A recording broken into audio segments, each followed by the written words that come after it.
ദർശിക്കുന്ന ആ കാഴ്ചയാണ് ഇപ്പോൾ അല്പസമയത്തിനുള്ളിൽ പൊന്നമ്പല മേട്ടിൽ ദിവ്യ ജ്യോതിസ് തെളിയുന്നതാണ്. ഈ ദീപാരാധനയ്ക്ക് ശേഷം കിഴക്കൻ ചക്രവാളത്തിൽ പൊന്നമ്പല മേട്ടിൽ തെളിയുന്ന ദിവ്യ ജ്യോതിസ് കാണുവാനായിട്ടാണ് ആയിരക്കണക്കിന് ആളുകൾ, ലക്ഷക്കണക്കിന് ആളുകൾ വിവിധ സ്ഥലങ്ങളിലായി തമ്പടിച്ചിരിക്കുന്നത്. ഈ ചരിത്ര നിമിഷം, ഈ സുവർണ നിമിഷം, ഭക്തിയുടെ പാരവശ്യത്തിലെത്തി നിൽക്കുന്ന ഈ നിമിഷത്തിനായിട്ടാണ് ഭക്തസഹസ്രങ്ങൾ, ഭക്തലക്ഷങ്ങൾ കാത്തിരുന്നത്. സ്വാമിയെ ശരണമയ്യപ്പ മന്ത്രങ്ങളോടുകൂടി, ശരണം വിളികളോട് കിഴക്കൻ ചക്രവാളത്തിൽ പൊന്നമ്പലമേട്ടിൽ ദീപാരാധനയ്ക്ക് സമയത്ത് തന്നെ ദിവ്യ ജ്യോതിസ് തെളിയുന്ന മനോഹരമായ കാഴ്ച.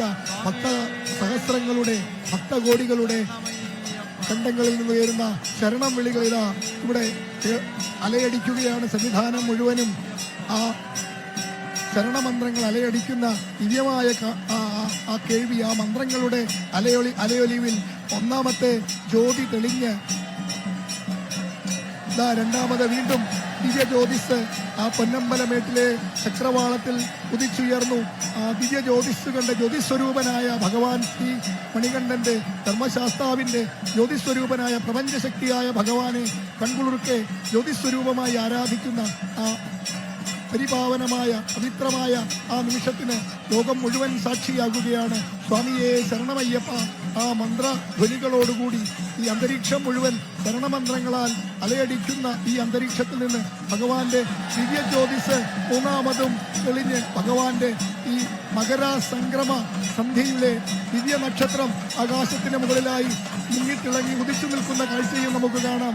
ആ ആകാശത്തിന് മകര ജ്യോതിസ് തെളിഞ്ഞതിന് തൊട്ടുമുകളിലായി മകര നക്ഷത്രം മിന്നിത്തിളങ്ങുന്ന കാഴ്ചയും ഭക്തർക്ക് ഈ ചാനലിലൂടെ കാഴ്ച കാണാവുന്നതാണ്.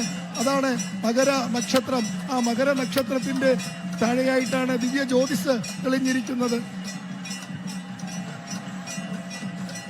സ്വാമിയെ ശരണമയ്യപ്പ മന്ത്രം അലയടിക്കുന്ന സന്നിധാനം, ഭക്തിയുടെ പാരവശ്യത്താൽ ആറാടുന്ന ഭക്ത മനസ്സുകൾ ആനന്ദ നിർവൃതിയിൽ ശരണം വിളിച്ചുകൊണ്ട് അവരുടെ 2-3 ദിവസക്കാലമായിട്ടുള്ള ആ യാത്രയുടെയും കാത്തിരിപ്പിന്റെയും ഒക്കെ സാഫല്യം ഇതാ ഇവിടെ പൂർണ്ണമായിരിക്കുന്നു. സ്വാമിയെ ശരണമയ്യപ്പ, സ്വാമിയെ ശരണമയ്യപ്പ, സ്വാമിയെ ശരണമയ്യപ്പ.